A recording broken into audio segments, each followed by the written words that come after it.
Next topic है हमारा superposition principle. तो देखो सुपरपोजिशन प्रिंसिपल बोलता क्या है। सुपरपोजिशन प्रिंसिपल ये बोलता है कि मान लो हमारे कुछ चार्जेज रखे हैं। मान लो एक चार्ज रखा है कुछ Q1, दूसरा चार्ज रखा है कुछ Q2, तीसरा चार्ज रखा है कुछ Q3 और चौथा चार्ज रखा है Q4। मान लो Q1 क्या है हमारा नेगेटिव, कोई भी आर्बिट्ररी हमने एक नेगेटिव मान लिया। अब हम किसी फोर्थ चार्ज पर Q4 पर सभी चार्ज का फोर्स देख रहे हैं। कूलाम्ब ने क्या बोला था, एक फोर्स दूसरे फोर्स के बीच में कुछ अट्रैक्शन रिपल्शन होता है। तो सुपरपोजिशन प्रिंसिपल ये बोलता है कि मान लो Q1 और Q4, Q1 Q4 पे कैसा फोर्स लगाएगा, अपनी डायरेक्शन में लगाएगा अट्रैक्टिव फोर्स, क्योंकि एक पॉजिटिव है एक नेगेटिव है। मान लो इस फोर्स को हमने बोल दिया कि F1 फोर्स है। कुछ लोग बोलेंगे F14 बोलो, तो जो हमारी मर्जी वो मान लिया, ठीक है। तो मैंने बोल दिया F1 फोर्स है जो Q1 लगाएगा। Q2 Q4 पे किस साइड फोर्स लगाएगा, Q2 Q4 यदि दोनों पॉजिटिव है तो Q4 पे किस साइड फोर्स लगेगा, कुछ इस तरफ फोर्स लगेगा। मान लो मैं बोल देता हूँ इसे F2 फोर्स, ठीक है। Q3 Q4 पे कितना फोर्स लगाएगा, इनकी लाइन ऑफ ज्वाइनिंग पे, ये भी बोलेगा रिपल्सिव फोर्स, ठीक है। मैंने मान लिया कि Q3 के कारण जो फोर्स है ये है F3 फोर्स। तो सुपरपोजिशन प्रिंसिपल हमारा बोलता है कि जो Q4 पे हमारा नेट फोर्स लगेगा, जो Q4 पे नेट फोर्स लगेगा ये कितना लगेगा, ये उस पे लगने वाले सभी सम के वेक्टर सम के इक्वल टू होगा, ठीक है। मतलब जो भी नेट फोर्स हमारा Q4 पे लगेगा वो सभी चार्जेस के कारण लगने वाले फोर्सेज के वेक्टर सम के बराबर होगा, ठीक है। ये क्या कहलाता है, हमारा प्रिंसिपल ऑफ सुपरपोजिशन। दूसरा पॉइंट जो सुपरपोजिशन हमारा बोलता है, दूसरा पॉइंट प्रिंसिपल ऑफ सुपरपोजिशन बोलता है, मान लो यहां से हमने -Q1 चार्ज हटा दिया, तो Q2 के कारण जो Q4 पर फोर्स लग रहा था F2, और Q3 के कारण जो फोर्स लग रहा था Q4 पे F3, ये Q1 के होने या ना होने पे डिपेंड नहीं करेगा। मतलब जैसे Q2 के कारण Q पर वो फोर्स यदि हम लिखें तो ये होगा F Q2 Q4 अपॉन इनके बीच की डिस्टेंस यदि मान लेता हूँ R2 का स्क्वायर, ठीक है। तो Q1 रहे चाहे ना लगे रहे, Q2 हमेशा Q4 पे इतना ही फोर्स लगाएगा, ठीक है। ये क्या कहलाता है, हमारा सुपरपोजिशन प्रिंसिपल, ठीक है। एक बार स्टेटमेंट पढ़ लेते हैं। The principle of superposition states that when a number of charges are interacting, the total force on a given charge is the vector sum of force exerting on it due to all other charges, ठीक है। तो एक force पर लगने वाला जो net force होता है, ये सभी चार्जेस के कारण लगने वाले फोर्सेज के वेक्टर सम के बराबर होता है, ठीक है। दूसरा पॉइंट क्या बोल रहा है, the force between two charges is not affected by the presence of other charge. Means जैसे कि Q4 पर जो Q2 के कारण फोर्स लग रहा था, ये Q1 रहे या ना रहे, Q3 यही ना या रहे या ना रहे, इससे कोई फर्क नहीं पड़ेगा, ठीक है। तो ये कहलाता है हमारा प्रिंसिपल ऑफ सुपरपोजिशन।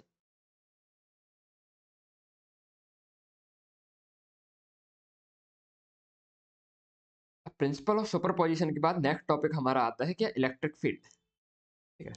तो इलेक्ट्रिक फील्ड होती क्या है, तो इलेक्ट्रिक फील्ड मान लो दो चार्ज है, एक इनमें फोर्स ऑफ अट्रैक्शन या रिपल्सन होता है, तो क्यों होता है। मान लो कोई एक चार्ज रखा है Q, इसके आसपास के रीजन में यदि हम किसी दूसरे चार्ज को रख देंगे, मान लो Q0 चार्ज को हमने इसके आसपास रख दिया, ठीक है। ये येलो कलर का चार्ज क्या है, Q0 चार्ज है। तो इस पे कुछ अट्रैक्टिव या रिपल्सिव फोर्स लगेगा, तो वो फोर्स कौन लगाता है, वो इलेक्ट्रिक फील्ड लगाता है। इस स्मॉल Q चार्ज के कारण कुछ इलेक्ट्रिक फील्ड होगी यहाँ पे, जिसके कारण क्या लगता है, इलेक्ट्रिक फोर्स लगता है।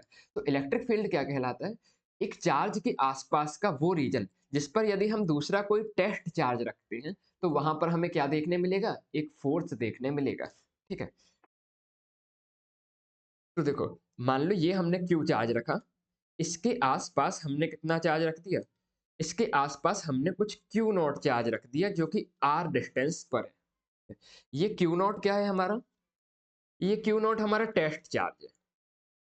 टेस्ट चार्ज मतलब जिसको हमने इलेक्ट्रिक फील्ड को पता करने के लिए रखा है। तो इस पर कुछ फोर्स लगेगा, मान लो पॉजिटिव टेस्ट चार्ज है हमारा, कैसा है, पॉजिटिव है। तो इस पर फोर्स किस डायरेक्शन में लगेगा, इसको रिपल करेगा Q चार्ज, ठीक है। तो जो इलेक्ट्रिक फील्ड होती है, ये जो फोर्स लग रहा है टेस्ट चार्ज पर, उसको यदि टेस्ट चार्ज के मैग्नीट्यूड से डिवाइड करते हैं तो इतनी होती है।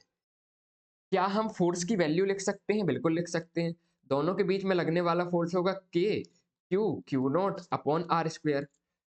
और इस फोर्स को यदि हम किससे डिवाइड कर देंगे, क्यू नॉट से डिवाइड कर देंगे, तो हमारा क्या आ जाएगा, इलेक्ट्रिक फील्ड आ जाएगा।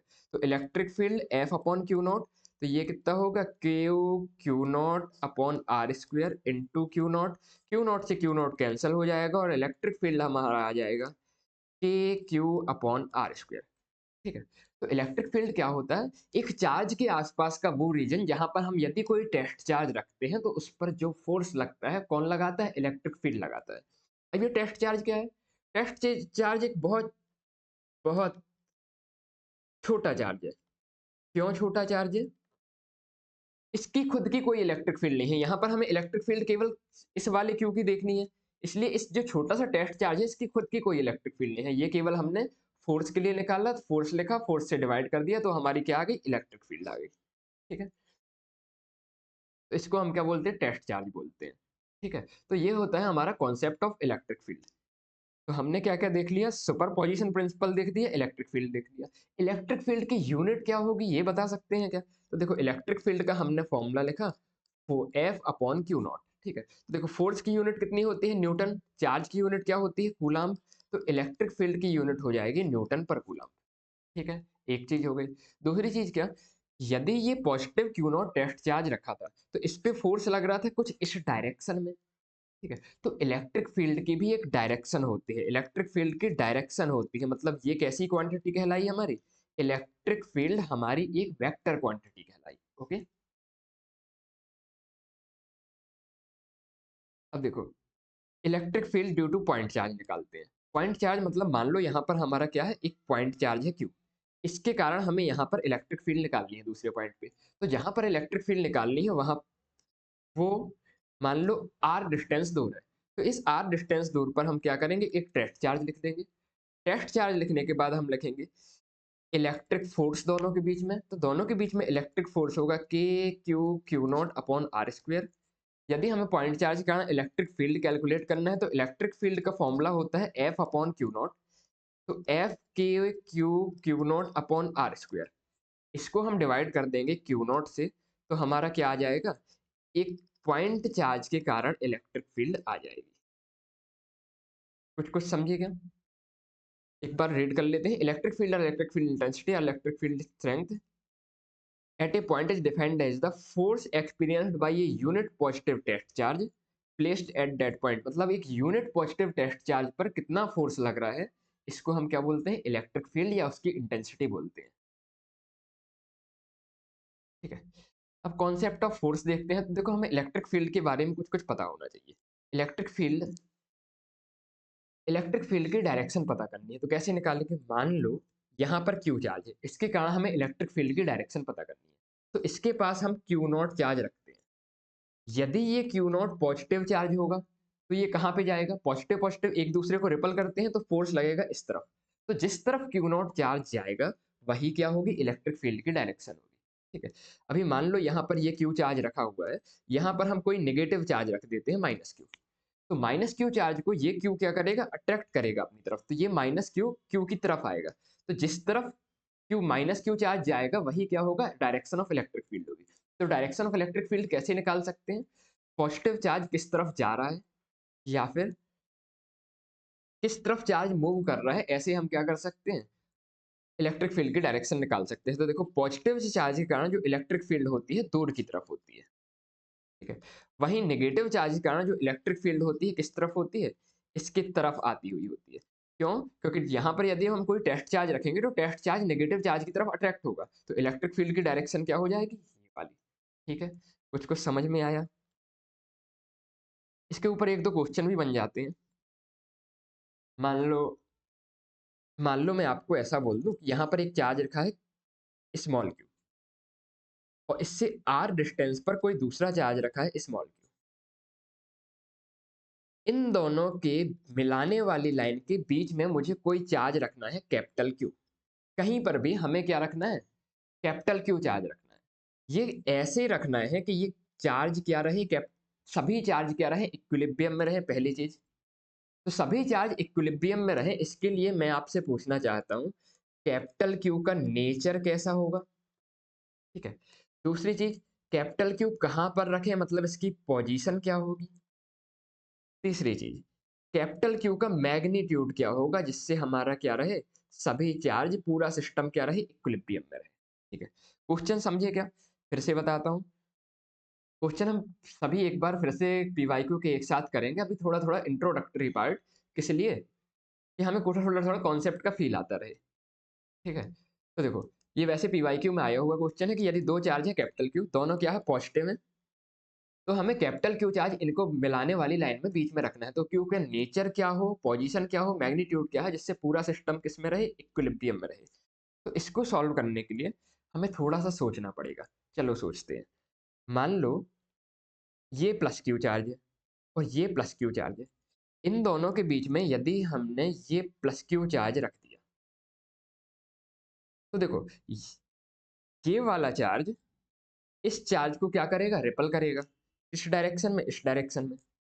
और ये वाला चार्ज इस डायरेक्शन, इसको क्या करेगा, रिपल करेगा।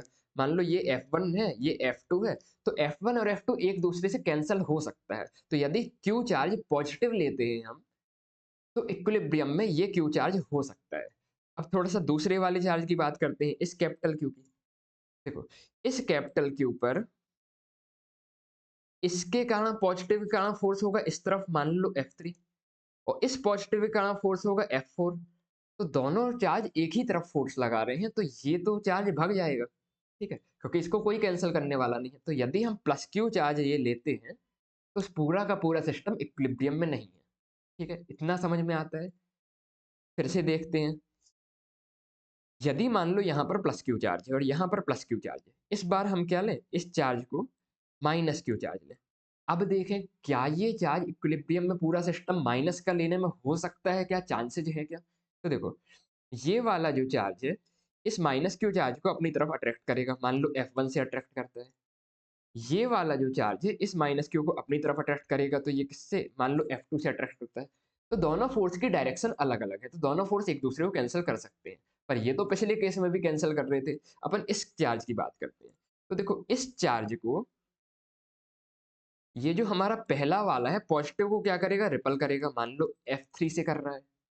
ठीक है, और जो माइनस क्यू चार्ज है, ये क्या करेगा, इस पॉजिटिव को अट्रैक्ट करेगा, मान लो F4 से कर रहा है। इसमें F3 और F4 अलग अलग डायरेक्शन में है।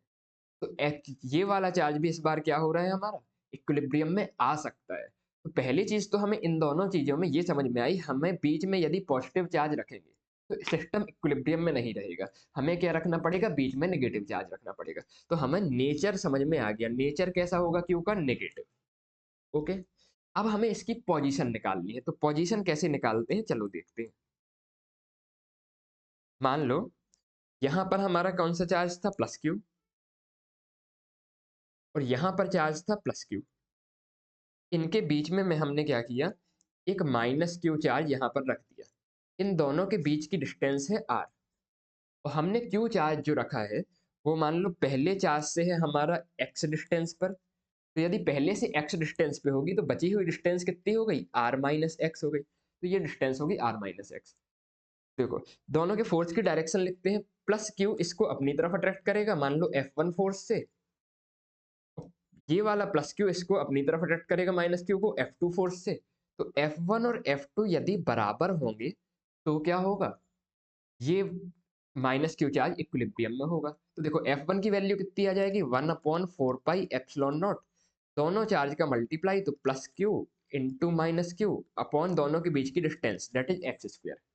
ठीक है, और F2 की वैल्यू कितनी हो जाएगी, 1/4 pi epsilon nought minus q पहला चार्ज इंटू कैप प्लस क्यू दूसरा चार्ज अपॉन दोनों के बीच की डिस्टेंस r माइनस एक्स का होल स्क्वायर। ठीक है, तो ये दोनों चीजें क्या होगी, बराबर होगी। तो देखो, 1/4 पाई एप्सिलॉन नॉट से 1/4 पाई एप्सिलॉन नॉट कट गया, स्मॉल क्यू से स्मॉल क्यू कट गया, कैपिटल क्यू से कैपिटल क्यू कट गया, माइनस से माइनस कट गया। तो यहाँ की यदि हम क्रॉस मल्टीप्लाई करेंगे, तो r माइनस एक्स स्क्वायर आ जाएगा एक्स स्क्वायर के बराबर। अंडर रूट लेंगे तो r माइनस एक्स आ जाएगा एक्स के बराबर। तो r इक्वल टू कितना हो जाएगा, 2x। तो यहाँ से x इक्वल टू r/2 हो जाएगा। मतलब कि जो माइनस क्यू चार्ज हम रख रहे हैं, ये इसकी पोजीशन हमने निकाल ली। यदि ये मिड पॉइंट पर होगा, तो ये दो चार्जेस इक्विलिब्रियम में होंगे। ठीक है, सेकंड पार्ट का आंसर हो गया। अब तीसरे पार्ट में हमसे क्वेश्चन ने पूछा था ये जो माइनस क्यू हमने इसके बीच में रख रहे हैं, ये यहाँ पर प्लस क्यू है और यहाँ पर प्लस क्यू है, और बीच में हमें क्या रखना है, माइनस क्यू चार्ज रखना है। इसका मैग्नीट्यूड कितना होना चाहिए, ठीक है। तो मैग्नीट्यूड के लिए हम क्या करते हैं कि इस कैपिटल क्यू पर फोर्स को बराबर करते हैं। तो देखो ये माइनस क्यू चार्ज इस कैपिटल क्यू को अपनी तरफ अट्रैक्ट करेगा। मान लो कितने फोर्स से कर रहा है, F3 फोर्स से। और ये जो प्लस क्यू चार्ज है, ये प्लस क्यू चार्ज को रिपल करेगा। मान लो किस फोर्स से कर रहा है, F4 फोर्स से। तो इक्विलिब्रियम के लिए F3 F4 के बराबर होना चाहिए। ओके, अब F3 की वैल्यू देखो कितनी है, F3 हो जाएगा, F3 इन दोनों के बीच का फोर्स है, तो ये हो जाएगा 1/4 pi epsilon naught into capital Q into Q upon दोनों के बीच की डिस्टेंस। डिस्टेंस तो निकाल ली, मिड पॉइंट पे है, मिड पॉइंट पे है, तो मतलब ये भी r/2 हो जाएगा और ये डिस्टेंस भी क्या हो जाएगी, r/2 हो जाएगी। ठीक है, तो डिस्टेंस r/2 का होल स्क्वायर। ठीक है, तो ये आ गया हमारी F3 की वैल्यू। F4 किसके किसके बीच का फोर्स है, ये दोनों स्मॉल क्यू के। तो इसकी वैल्यू यदि हम रखेंगे तो 4 pi epsilon naught into small Q upon R के स्क्वायर। दोनों के बीच की पूरी डिस्टेंस क्या है, कैपिटल आर। अब देखो क्या क्या कैंसिल हो रहा है, 1/4 पाई एप्सिलॉन नॉट से 1/4 पाई एप्सिलॉन नॉट हो गया, स्मॉल क्यू से एक स्मॉल क्यू कैंसिल हो गया। अब देखो यहाँ पर क्या बचा, कैपिटल क्यू, r/2 का स्क्वायर हो जाएगा आर स्क्वायर और 4 ऊपर आ जाएगा, और यहाँ पर कितना बचा, small Q upon R square. ठीक है, तो जो कैपिटल क्यू होना चाहिए ये कितना होना चाहिए, Q/4 के बराबर होना चाहिए। ठीक है, तो हमने नेचर निकाल लिया कि निगेटिव होना चाहिए, और वैल्यू कितनी होनी चाहिए, -Q/4। तो दोनों से हमारा क्या आ गया, ये आ गया हमारा कैपिटल क्यू की वैल्यू। ओके, तो ऐसे हम पॉइंट चार्ज के फॉर्मूले का यूज करके इलेक्ट्रिक फील्ड का ऐसे क्वेश्चंस को कैलकुलेट करते हैं। कुछ कुछ समझ में आया, ठीक है। फिर और हम इसके ऊपर क्वेश्चंस करेंगे तो और समझ में आएगा। ऐसे क्वेश्चन पीवाईक्यू में बहुत सारे मिलते हैं जिसमें हमें इलेक्ट्रिक फील्ड को कैंसिल करना होता है। मान लो एक आध क्वेश्चन मैं आपको और देता हूँ कि ये कोई रॉड है, ये भी पीवाईक्यू का क्वेश्चन है, इस पे पॉजिटिव चार्ज है, इसको अपन ने गोल गोल करके क्या बना लिया, रिंग बना लिया। तो यदि रिंग बना लेंगे तो पॉजिटिव चार्ज ऐसे पूरे में आ जाएगा। अब क्वेश्चन पूछ रहा है कि इसके सेंटर पर इलेक्ट्रिक फील्ड की वैल्यू कितनी होगी, कैसे निकालेंगे। देखो ये यदि पॉजिटिव चार्ज है तो इसके कारण इलेक्ट्रिक फील्ड की डायरेक्शन होगी इस तरफ। इसके जस्ट सामने यदि ये हम छोटा सा एलिमेंट लेंगे तो इसके कारण इलेक्ट्रिक फील्ड की वैल्यू क्या हो जाएगी, इस तरफ। दोनों एक दूसरे को क्या कर देंगे, कैंसिल कर देंगे। कैंसिल कर देंगे तो इलेक्ट्रिक फील्ड क्या आ जाएगी, जीरो। ऐसे ही देखो हर पार्ट के लिए, यदि इस पार्ट के लिए डायरेक्शन हो जाएगी इस तरफ, तो दूसरे पार्ट इसके सामने के लिए डायरेक्शन हो जाएगी इस तरफ। तो इलेक्ट्रिक फील्ड पूरा कैंसिल होगी, इसलिए इलेक्ट्रिक फील्ड सेंटर पे कितनी आ जाएगी, जीरो। ठीक है, कुछ कुछ समझ में आया क्या। और भी क्वेश्चन इस तरह के आते रहते हैं। जैसे कि एक और क्वेश्चन की बात करें, प्रीवियस ईयर का आया हुआ क्वेश्चन है कि मान लो ये स्क्वायर है, यहाँ पर -2 माइक्रोकूलाम चार्ज रखा है, यहाँ -2 माइक्रोकूलाम चार्ज रखा है, यहाँ 1 माइक्रोकूलाम चार्ज रखा है, यहाँ 1 माइक्रोकूलाम चार्ज रखा है। तो सेंटर पर इलेक्ट्रिक फील्ड कितनी होगी, तो देखो इस वाले 1 माइक्रोकूलाम के कारण होगी इस तरफ, इस वाले 1 माइक्रोकूलाम के कारण होगी इस तरफ, और क्या होगा, दोनों एक दूसरे को कैंसिल कर देंगे। ऐसे ही इस वाले -2 माइक्रोकूलाम के कारण होगी इस तरफ, और इस वाले -2 माइक्रोकूलाम के कारण होगी इस तरफ, दोनों एक दूसरे को कैंसिल कर देंगे। तो सेंटर पर इलेक्ट्रिक फील्ड कितनी आ जाएगी, जीरो। बस ये है, यदि चैप क्वेश्चन 2 नंबर का होता है तो हमें थोड़ा सा लिखना भी होता है, ठीक है। तो वो जब हम पीवाई के क्वेश्चन करेंगे तो अच्छे से लिख के देखेंगे, ठीक है। एक आध और क्वेश्चन यदि आप ट्राई करना चाहो तो खुद से कर लो, पीवाई क्यू का ही है। कि मान लो ये है क्या, एक इक्विलेटरल ट्राइंगल, यहाँ पर 1 माइक्रोकूलाम का चार्ज रखा है, यहाँ 1 माइक्रोकूलाम का चार्ज रखा है, यहाँ 1 माइक्रोकूलाम का चार्ज रखा है। तो इलेक्ट्रिक फील्ड इक्विलेटरल ट्राइंगल के सेंट्रॉइड पर कितनी होगी, ठीक है। कितनी होगी, ऑब्वियसली समझ में आ रहा होगा, जीरो। यहाँ से सेंट्रॉइड के कारण इलेक्ट्रिक फील्ड होगी इस तरफ, यहाँ से इलेक्ट्रिक फील्ड होगी इस तरफ, दोनों का रिजल्टेंट कहाँ आएगा, कुछ ऊपर। और इस वाले के कारण जो इलेक्ट्रिक फील्ड होगी ये होगी नीचे की तरफ, और ये एक दूसरे को कैंसिल कर देंगे तो इलेक्ट्रिक फील्ड कितनी आ जाएगी, जीरो। ऐसे इलेक्ट्रिक फील्ड के ऊपर एक एक दो दो मार्क्स के क्वेश्चन बन जाते हैं। Concept of force, concept of force में हमें एक्चुअली फोर्स की बात करनी होती है कि इलेक्ट्रिक फील्ड में फोर्स किस डायरेक्शन में लगता है। मान लो इलेक्ट्रिक फील्ड की डायरेक्शन कुछ ऐसी है, ठीक है। यदि हम इसके बीच में कोई पॉजिटिव चार्ज रख देते हैं, तो देखो इलेक्ट्रिक फील्ड हमने देखा था पॉजिटिव चार्ज से निकलती है, इस तरफ क्या होगा पॉजिटिव, और नेगेटिव चार्ज की तरफ जाती है, मतलब इस तरफ क्या होगा नेगेटिव। तो पॉजिटिव पर पॉजिटिव कैसे फोर्स लगाएगा, इस तरफ, और नेगेटिव पॉजिटिव पर कैसे फोर्स लगाएगा, इस तरफ। मतलब ये क्या होगा, पॉजिटिव चार्ज कभी भी इलेक्ट्रिक फील्ड में रखा जाएगा तो ये इलेक्ट्रिक फील्ड की डायरेक्शन में इसमें फोर्स लगेगा। ठीक है। वहीं यदि हम माइनस क्यू चार्ज रख देते हैं, तो माइनस क्यू चार्ज क्या होगा, इलेक्ट्रिक फील्ड की अपोजिट डायरेक्शन में फोर्स लगेगा, क्योंकि ये वाला माइनस इसको रिपल करेगा और ये वाला पॉजिटिव क्या करेगा, अट्रैक्ट करेगा। ठीक है, याद रखना है। मान लो ऐसे ही मैं ऐसे लिख दूं कि इलेक्ट्रिक फील्ड की डायरेक्शन क्या है, नीचे की तरफ। अब इसमें यदि मैंने कुछ प्रोटॉन रखा तो कहाँ पर किस तरफ जाएगा प्रोटॉन, या फिर इस पे फोर्स किस तरफ लगेगा। तो इलेक्ट्रिक फील्ड की डायरेक्शन पे पॉजिटिव चार्ज पे क्या लगता है, फोर्स लगता है। वहीं यदि मैं इलेक्ट्रॉन रख दूं तो इलेक्ट्रॉन पे फोर्स किस तरफ लगेगा, इलेक्ट्रॉन नेगेटिव चार्ज है, नेगेटिव चार्ज पर फोर्स किस तरफ लगता है, इलेक्ट्रिक फील्ड की अपोजिट डायरेक्शन में लगता है। ठीक है, तो ये पता होना चाहिए। अब देखो concept of motion. Concept of motion में कभी कभी हमारा चार्ज क्या होता है, कुछ एक्सेलरेशन या फिर कुछ वेलोसिटी इसके पास होती है, इसलिए हमें 11th क्लास की कुछ मोशंस की इक्वेशन याद यहाँ पे लगानी होती है। तो उसके लिए क्या क्या था हमारा, थोड़ा सा तो याद कर लेते हैं। तो देखो मोशन कैसा कैसा होता है। मोशन का यदि हम टाइप बोलें तो मोशन एक होता है यूनिफॉर्म मोशन और एक होता है non uniform motion. Uniform motion हम किसे बोलते हैं, यूनिफॉर्म मोशन उसे बोलते हैं जिसके लिए वेलोसिटी क्या होती है, कांस्टेंट होती है। यूनिफॉर्म मोशन के लिए वेलोसिटी हमारी कैसी होती है, कांस्टेंट। एक्सेलरेशन क्या होता है, जीरो। तो इसके लिए सीधी सी एक फॉर्मूला आ जाता है, velocity equal to displacement upon time. इस फॉर्मूले का यूज करके हम इस कॉन्सेप्ट को कर सकते हैं। वहीं नॉन यूनिफॉर्म मोशन मतलब वेलोसिटी क्या है, कांस्टेंट नहीं है। वेलोसिटी कांस्टेंट नहीं है तो मतलब इसके पास एक्सेलरेशन है। अब देखो एक्सेलरेशन के भी दो चीजें हो सकती हैं, या तो एक्सेलरेशन कांस्टेंट है, ऐसे लिख लेते हैं। देखो नॉन यूनिफॉर्म मोशन यानी कि वेलोसिटी कांस्टेंट नहीं है, वेलोसिटी कांस्टेंट नहीं है यानी कि इसके पास क्या है, कुछ एक्सेलरेशन है। अब एक्सेलरेशन में दो चीजें हो सकती हैं, या तो एक्सेलरेशन क्या है, यूनिफॉर्म है मतलब कांस्टेंट एक्सेलरेशन है, या फिर एक्सेलरेशन क्या है, नॉन यूनिफॉर्म है मतलब नॉट कांस्टेंट है। तो देखो यदि एक्सेलरेशन कांस्टेंट है तो हम equation of motion v equal to U plus A T, V square minus U square equal to two A S equal to U T plus half A T square, इनको use करके हम क्या कर सकते हैं, क्वेश्चन को solve कर सकते हैं। वहीं यदि हमारा एक्सेलरेशन क्या है, कांस्टेंट नहीं है,